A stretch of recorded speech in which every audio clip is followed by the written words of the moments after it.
Hello viewers and welcome to a new video. Today we are talking about fuel cells and hydrogen.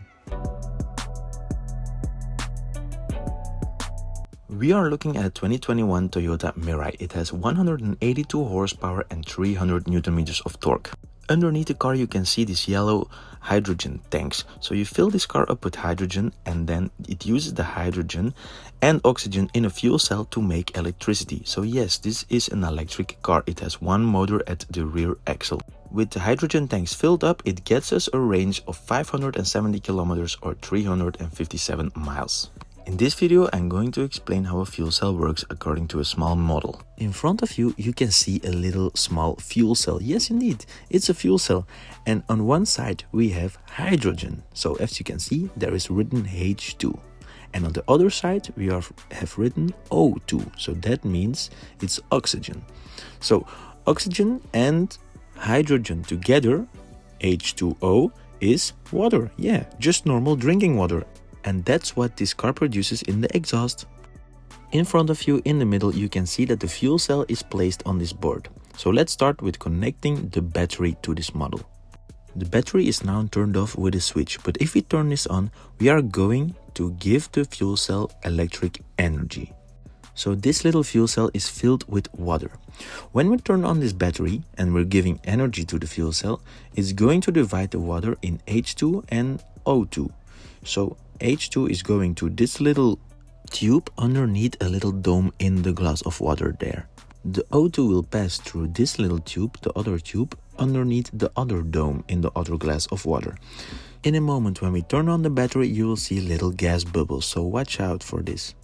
Yeah, here you can see the little H2 bubbles. So this is hydrogen going underneath this little dome. And as you can see, it's forming a gas bubble underneath there.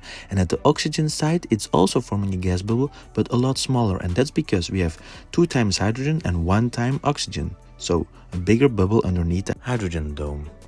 So we are disconnecting the battery to stop the charging process, and then we are seeing that because of the bigger hydrogen bubble underneath the little dome, the hydrogen glass is filled with more water, or at least the water level of the hydrogen glass is higher than the oxygen glass.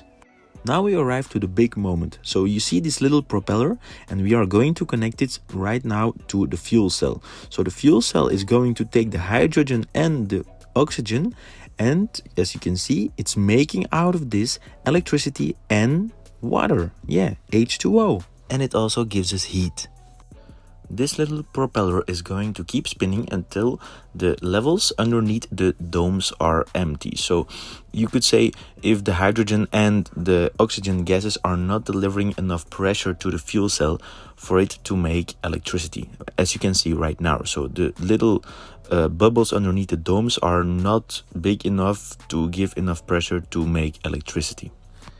So right now on your screen is the fuel cell of an Hyundai Nexo, so a full-scale fuel cell. And if you look very closely, you can see that it has a lot of layers. So these are all little fuel cells put together, and then you get a big one. So a bit later of the next clip, you will see one of those little fuel cells. And this represents actually the same as the model that we are using to explain this video. So the little blue fuel cell that's on the board. So right here is one of these cells, and you can see it's very, very small and not that thick. And then when you put a lot together, you get a big fuel cell. Viewers, now it's going to be interesting. So yeah, it was already interesting, but let's make it even more interesting. So we are again repeating the process and putting the battery to connect to the fuel cell for it to charge and give electricity. At the left, we can see a current meter, and at the right, we have a voltmeter. So it will be interesting to see while we do this process what the current and the voltage is going to be. So let's turn on the little battery and see what they give us. But first, a quick formula. So to get power, you know that we have to multiply U with I, and U is voltage and I is current. If we have the power and we also have the measured time, we could calculate also the electric energy, but that's for later. So now let's turn it on and you can see the meters are giving something. Alright, let's pause the video for a second. So we are getting a current of 2.1 amps and a voltage of 2.5. So let's multiply the two, and then we get a power of 5.25 watts. at this moment that we measure the power that's going into the fuel cell, obviously. So again, at this point, the gas bubbles are forming through the tubes underneath the domes. So we keep charging up the fuel cell with electricity to create hydrogen and oxygen, as we explained previous in this video. And then now we are going to turn it off, and then we'll see what energy we can get out of this fuel cell. So that's going to be exciting. Quick side note, it's interesting to see that we have no current whatsoever right now, but we have still 1.45 volts. And that's because there is a voltage difference in the fuel cell. So we have the hydrogen that we made and the oxygen that we made by putting electricity to the fuel cell. And now the cycle is not round and it's not closed. So that's why there is no current. So when we put on the fan or the propeller, then we will see that the current is going to start flowing. In addition, you'll also see that the current that's going to flow out of this fuel cell is going to be negative, because now we are not getting energy, but we are delivering energy. So here we go, and there you can see the negative current is flowing. So let's pause the video again to calculate what power is coming out of the fuel cell. So we get the formula again, and then we see we have 0.5 volts and 0.23 amps. So let's multiply them, and then we get 0.115 watts.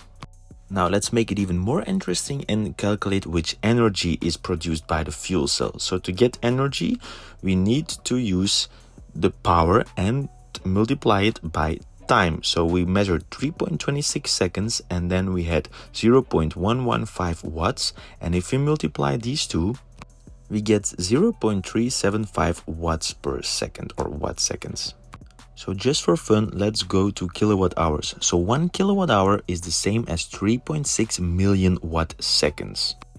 So if we divide our 0.375 watt seconds by 3.6 million, then we get 0.60 and then 104 kilowatt hours. So after these calculations, you see that this little fuel cell got us a little bit of power, but it was only measured for 3.26 seconds because it was nice current and voltage to use for the calculation. But yeah, there it stopped, and I hope that you guys like this kind of videos. Let me know in the comments if you like this, and yeah, we'll see. We can make other calculation engineering videos of interesting things from the future. So thanks a lot for watching, and I'll see you in the next one.